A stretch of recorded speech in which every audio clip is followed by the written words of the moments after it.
kà sára ẹlẹ́kejì tí mo fẹ́ sọ lẹ́yìn náà Uncle Yomi ẹ̀gbọ́n kí ló ṣe yín náà mo gbọ́ pé ó dàbí pé ẹ resign àbí ẹ̀yin lè kọ sack letter fúnra yín níbi iṣẹ́ rìn àbí búburú ló lè yín gbalẹ̀ the newscaster àbí kí ló kàn yín nínú ọ̀rọ̀ tí ò kàn yín rà ń bẹ̀ kí ló kàn yín pẹ̀lú Wizkid àti Burna Boy kí ló kàn yín nínú ẹ̀ ṣé ẹ mọ̀gbà tí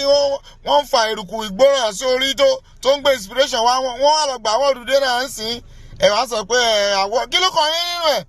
wọ́n jọba gbé à ń pariwo ẹ̀ sọ̀rọ̀ náà sínú ẹ̀ Boko Haram ń pààyàn mi ògbọ́n kankan lẹ́nu burúkú yín rà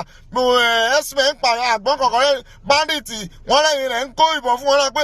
bandits sọ pé ask the government they are the one giving us weapons they know where we get our weapons from ẹ̀ sọ̀rọ̀ sínú ẹ̀ ẹ̀ wá lọ ń sọ̀rọ̀ ọ̀rọ̀ Wizkid ẹ̀jọ́ra yẹn máa ń ti ju òkò fún yín láti bíbá yín rà o ẹ̀rìn kankan ó ní woman kan náà bá yẹ Aunty Loretta àbí kí wọ́n pòrúkọ woman náà Aunty Loretta ẹ lọ jẹ́ kí orí yín kí ó pé ẹ lọ jẹ́ kí orí yín pé ó dàbí ẹ̀rí ṣẹ̀ṣẹ̀ ń wá ọ̀nà tẹ̀ máa fi ṣe káṣù ẹlẹ́fẹ́ ṣe personal lifestyle investigation àbí kí ló rẹ̀ fẹ́ ṣe rán lifestyle investigation kí ló kàn yín nínú ẹ̀ ẹ̀yin ti investigate life yín náà ẹ fẹ́ lọ́ọ́ máa investigate life àwọn ẹlòmí ẹ bẹ̀rẹ̀ látòrí National Assembly àbí kẹ́ lọ bẹ̀rẹ̀ látòrí ọ̀dọ̀ búbu òní BSc ẹ bẹ̀rẹ̀ láti bẹ̀ ẹ̀rí ṣẹ̀ṣẹ̀ rán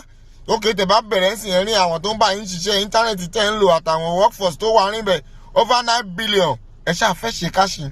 kò ní dà fún yín olùṣì olórí burúkú àgbàyà òru ẹ̀yìn báyìí yẹ kó máa kọ̀ yín ní màmá ni ẹ̀yin ọkùnrin ẹ wo ìyàwó tẹ̀ máa fẹ́ lẹ́rùn jẹ́ mẹ́ta yìí o torí àwọn tó dẹ̀ wà ń tà ń sìn olórí burúkú ló pọ̀ jù nínú wọn o ṣe bẹ́ẹ̀ yàn ní Ngozi Okonjo-Iweala àbí kí ló porúkọ màmá aláǹkárá náà gbogbo fún màmá náà gbà kò ń ṣe bí Aunty Loretta olóṣèwèrè ọ̀rọ̀ tí ń ṣe ní.